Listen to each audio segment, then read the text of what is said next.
જોશું વિગતવાર। પંજાબમાં સરહિંદ સ્ટેશન પર ટ્રેનમાં આગ લાગી ચૂકી છે। લુધિયાણાથી દિલ્હી જતી ગરીબ રથ ટ્રેનમાં આગ લાગ્યા હોવાની ઘટના સામે આવી છે। ગરીબ રથ એક્સપ્રેસના એક કોચમાં આગ ભભૂકી ઉઠી।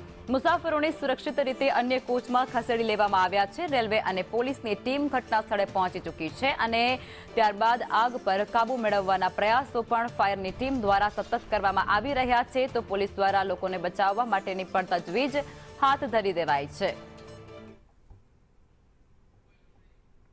તો આ ખૂબ જ કરુણ ઘટના અને મોટી ઘટના જે પંજાબના સરહિંદ સ્ટેશન પર સર્જાઈ છે, જેમાં ટ્રેનની એક બોગીમાં અચાનક આગ ભભૂકી ઉઠી હતી। ધુમાડાના ગોટા નીકળી પડ્યા હતા। જોકે પ્રશાસનને આ બાબતની જાણ થતાની સાથે જ ફાયર ફાઇટરો સાથે જ પોલીસના જવાનો તાત્કાલિક ઘટના સ્થળે એટલે કે સ્ટેશન પર પહોંચ્યા હતા અને ત્યારબાદ અંદર જે લોકો હતા તેને સુરક્ષિત બહાર કાઢવા માટેની પ્રક્રિયા હાથ ધરી।